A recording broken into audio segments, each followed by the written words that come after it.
Coming up tonight, pothole problems continue to plague residents. See which parliamentarian is tackling the problem head-on. Plus, March on Grand Bahama. A historic sculpture was unveiled in downtown Freeport as the country continues to celebrate 50 years of independence. And later, he's a writer, poet, actor, university student, and more. Our Jean Joseph has the story of Kentario Mackenzie in tonight's Arts and Entertainment. Those stories and more as Our News Weekend starts now.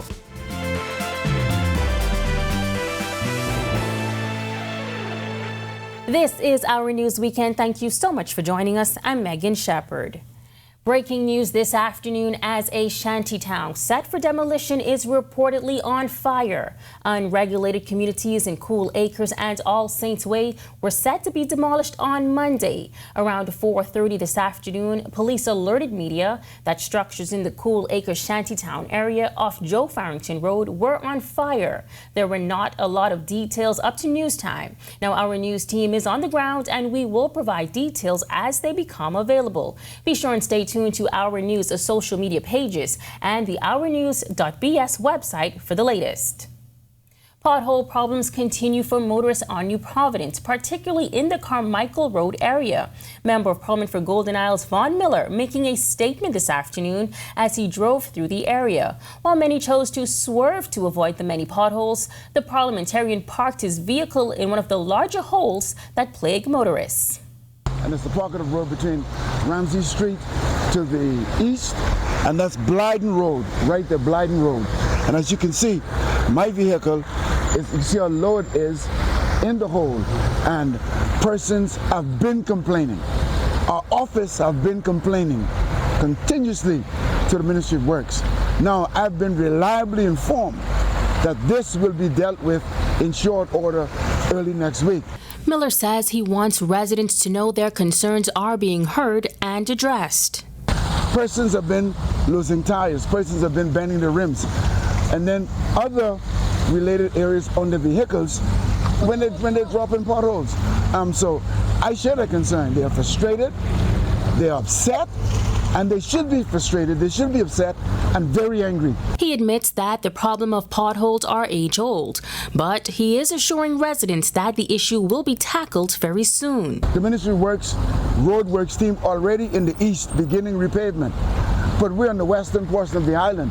What I think should happen is areas that needs immediate attention, wherever on the island, should be given that immediate, urgent attention. And of course, this is one of those areas that needs immediate and urgent attention. But in the meantime, a temporary fix was put in place. They're going to come in with the backhoe, some other machinery to clear out so that the water, the water will be alleviated from the area, and then they'll put fill in this temporarily.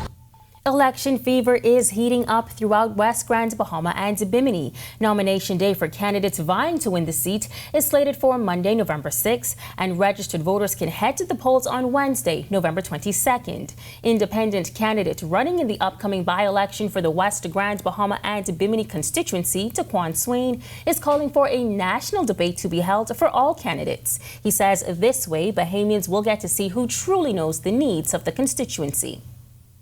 There needs to be a debate for this seat. It shouldn't be where parties just have motorcades. You see the horn blowing. We see the parties, the free foods, the free drinks. But it's about time where they actually vote for someone who actually knows the community, knows what the community needs, knows what the business needs of that community is. And he says the debate should be live. Not from a script, not from behind a party, not from behind the resources of a party, but from that individual. So there needs to be a debate when every single candidate could get up there on stage, live, and from the heart, talk about what the community needs and what will it take to make that community grow.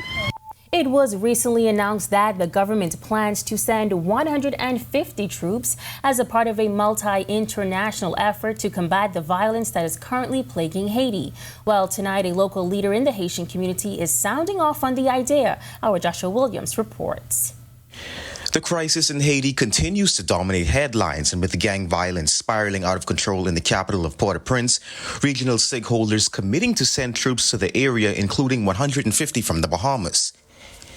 Leader in the Haitian community and president of the United Haitian and Bahamian Association of the Bahamas, Dr. Antoine St. Louis, says it's something that should have happened a long time ago. Well, this is a thing we've been praying for, and I wish that they could have gone from yesterday. Not just the group here, but the international community, and deal with those thugs. I call them thugs. They are destroying the country. With the country struggling with the problem of illegal immigration for decades now, the pastor says the violence in Haiti is to blame. They're already in dire need, the poverty, everything else. Now to have a little group who is causing chaos. People are leaving their homes, they are running for their lives, and you have that. And then secondly, have good government. Human beings are too greedy. You have people who just after the position, who don't understand what responsibilities are. What is the role to build a better Haiti? All they want to do is to have a name. While violence is the main issue, Dr. St. Louis also placing blame at the feet of the Haitian government. Human beings are too greedy. You have people who just after the position, who don't understand what responsibilities are. What is the role to build a better Haiti? All they want to do is to have a name. So we also not pray that they deal with the thugs, with those gangsters, but also that we have good men and women who have a heart for Haiti, who have a heart for human being. Because until you have a heart for human being, you'll do things just to benefit yourself. Reporting for Our News, I'm Joshua Williams. Thanks so much, Josh. Well, slightly overcast and pockets of liquid sunshine earlier today. Our meteorologist Ian McKenzie is standing by in the Weather Center with your first look at temperatures. Ian. Thanks, Megan, and good evening, Bahamas. Here's your first look at weather on this Saturday evening. Currently outside our studios window, cloudy, a bit breezy. Winds have fallen off quite a bit from the previous days. We're looking at a temperature 79. Winds are from the east-northeast at 9 miles per hour with a feels-like temperature of 78. Current temperatures across the country at this time. In our nation's second city, we have 75 in Freeport, set of 79s in Allenstown, Great Harbor Key, Marsh Harbor, Nicholstown, and also in the capital, and 80 in Governor's Harbor, Eleuthera. In the central Bahamas, we have 81 in Camps Bay, Georgetown, Deadman's Key, and also Arthurstown, Kidd Island, rounding up the central Bahamas, Coburn Towns, and Salvador at 80. For the southeast Bahamas, we have 83 in Duncantown, Delectable Bay, Aucklands, 82 in Colonel Hill, Crooked Island, and Abraham's Bay, 84 in Matthewtown. Rounding up our temperature profile is Providenciales coming in at 84. Here's your first look now at your satellite and radar composite. At this time, we have this ribbon of clouds, and this is all associated with a cold front. And this system should begin to fizzle out over the next 24 to 36 hours. However, in the meantime, it still will continue to trigger pockets of unsettled weather across portions of the northwest Bahamas over the next day thereabouts. Elsewhere in the central and southeast Bahamas, not much to talk about in terms of activity, but stick around for extended forecasts, and your tropical weather outlook is straight ahead. Still to come on Our News Weekend, this is Healthy Skin Awareness Month. A medical doctor is addressing the country's top skin concerns. All you need to know for prevention and care. That story and more. Stick with us. Doctors Hospital is reimagined primary care. We have invested to improve our health system, ensuring that accessible, affordable, world-class clinical care is closer to you. Your relationship with a primary care provider shapes the foundation of your overall health. Our new, modern primary care facilities are where critical diagnosis and true personalized treatment begin. With locations across New Providence, Grand Bahama, and Exuma, we invite you to experience the Doctors Hospital difference. Book your next appointment at clinics.doctorshos.com.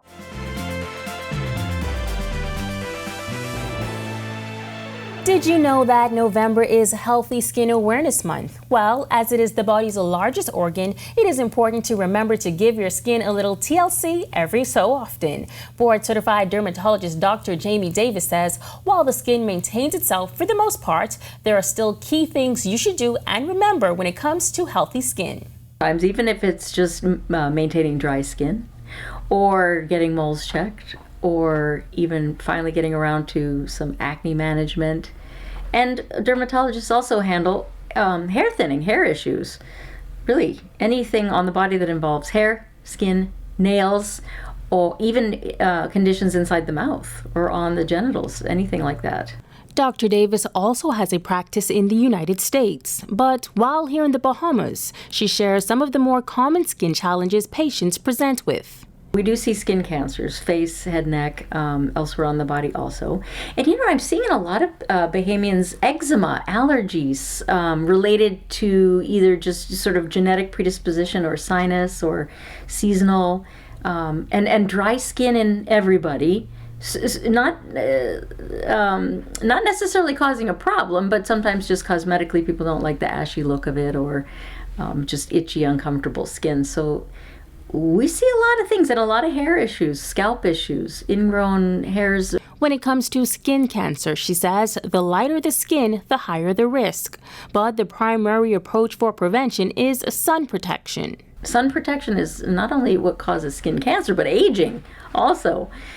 So with diligent sun protection, it may be cream, it may be hats or just shirts, whatever, but keeping the skin out of the sun best you can on a daily basis, not just waiting till you're out on the boat all day, but popping a little bit on every single day is your best bet with skin cancer prevention.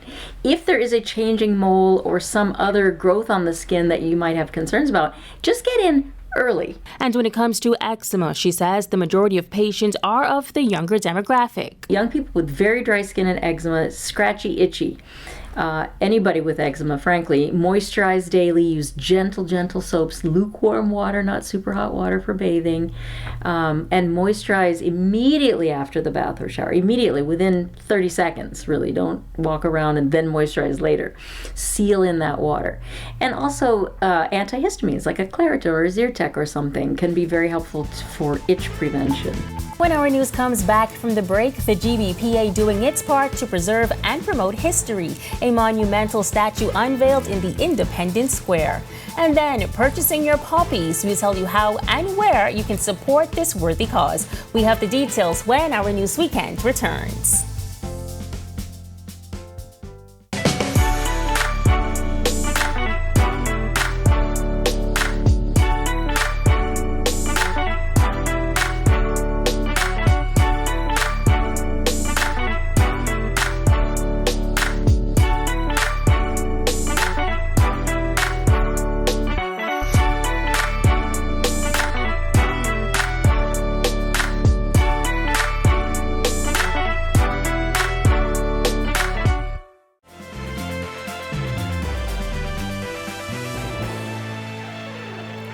This is Our News Weekend. Welcome back. The 50th anniversary of independence may have already passed, but the spirit of Bahamian excellence and pride continues. Last night, the Grand Bahama Port Authority unveiling a sculpture honoring a milestone and pivotal moment in Bahamian history. On April 27th, in 1965, Sir Lyndon Pinling threw the mace from the window in the House of Assembly. This act literally and figuratively transferred the power to the people. Acting Chairman of the Grand Bahama Port Authority, Sarah St. George. I didn't realize that technically without the mace, no government business could be conducted. So, of course, it was a symbolic gesture as well as an actual one. It protested the fact that Sir Milo's speech was cut short in the House and a fairer boundary voting amendment rejected. In truth, it wasn't in any way violent. Sir Milo had opened the window. Ello took his time to say a few words, then walked over to the Speaker's chair, took the mace to the open window and tossed it out, closely followed by Sir Milo throwing the Speaker's hourglass. The sculpture was created by Grand Bahamian artist Anton John. President of the GBPA, Ian Roll, describing the statue as one of the most meaningful sculptures on the island and quite possibly the country. He says the Port Authority not only wanted to rename the downtown area from the Churchill Square to Independence Square, but also erect the statue as a way to continue to keep the historic moment at the forefront for generations to come. We at the Grand Bahama Port Authority felt that all Bahamians present today and Bahamians yet to be born should know about one of the most significant events leading up to the freedoms and equality that we now enjoy as a result of the efforts and sacrifice of brave men like the late Sir Lyndon Pinling, the late Sir Milo Butler, Arthur Folks, the late Arthur D. Hanna, the late Paul Adley, the late Henry Bowen, Sir Orville Turnquist, and Loftus Rokers, and others. Consultant for Access Accelerator, activist and former politician Loretta Butler Turner also on hand for the unveiling. She shares that she lived in Grand Bahama in the 1980s and is aware of what the island once was and could become. But I know with the symbolism of this unveiling tonight, I know the potential that has yet to be unleashed in Grand Bahama. I praise you at the Grand Bahama Port Authority. I praise every Grand Bahamian for bringing back the resilience of Freeport and Grand Bahama. There are some citizens in this island that would never live anywhere else. I have seen it. Despite what they say, despite all that happens, Grand Bahamians love their island, and you have a beautiful island to love. Yes, we do. Our News recently aired a story showing you how your poppy money makes grocery deliveries to veterans and their widows possible for the rest of the year outside of Remembrance season. Well, Chair of the British Legion Bahamas branch, Adina Monroe Charlo, wants you to know that there's no shortage of locations to find poppies. We have poppies in Super Value, Cable Beach Shopping Center, Quality Markets, Cable Beach, Solomon's Old Port Bay, Solomon's Yamacraw, Solomon's Harbor Bay, all the Lowe's pharmacies. We even went as far as Flying Dutchman, Liquid Courage, Cable Beach, and Palmdale. So we have the poppies out there for everybody to purchase. Still to come, Ian McKenzie is back in the Weather Center with your extended weather forecast. Plus, while he already has a number of titles under his belt, young Kentario McKenzie adding more accolades to his name. Jean Joseph has the details on his latest accomplishments when Our News Weekend returns. Doctors Hospital is reimagined primary care. We have invested to improve our health system, ensuring that accessible, affordable, world-class clinical care is closer to you. Your relationship with a primary care provider shapes the foundation of your overall health. Our new, modern primary care facilities are where critical diagnosis and true personalized treatment begin. With locations across New Providence, Grand Bahama, and Exuma, we invite you to experience the Doctors Hospital difference. Book your next appointment at clinics.doctorshos.com.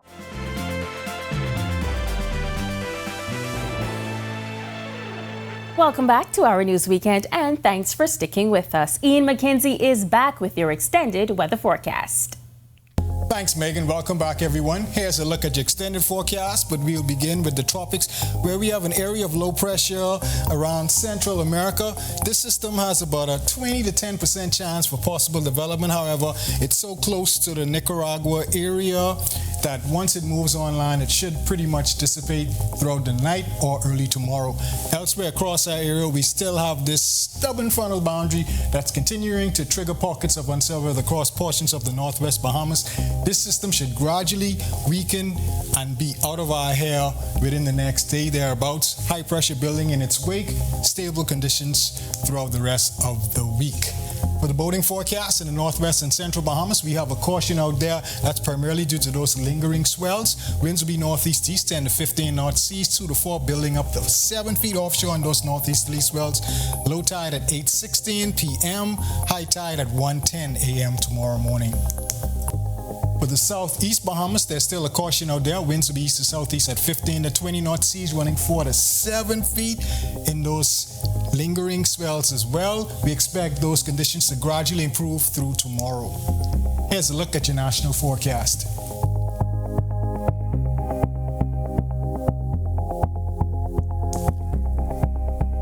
In your extended forecast, we still have 1 or 2 lingering showers that should be across our area tomorrow. However, like I said earlier, we expect a building high pressure to build across our area, and that should usher in some stable conditions. 1 or 2 bumps in the breeze in the north, rather, but we're looking at pretty comfortable conditions, mostly rain-free weather. We expect those highs to get up into the mid-80s with our lows dipping down to the mid to low 70s. And I just want to remind everyone, before you retire to bed tonight, you get an extra hour's sleep. So turn back those clocks because daylight saving time officially ends and we go back to Eastern Standard Time. That's a wrap on your forecast for this evening. Make it a great, safe night, everyone. Have fun, but always stay safe. 25-year-old Kintario McKenzie is a writer, poet, actor, filmmaker, and a university student. Most recently, he added the title of National Youth Award winner to his ever-growing list of accomplishments. Our Jane Joseph has more about this rising star.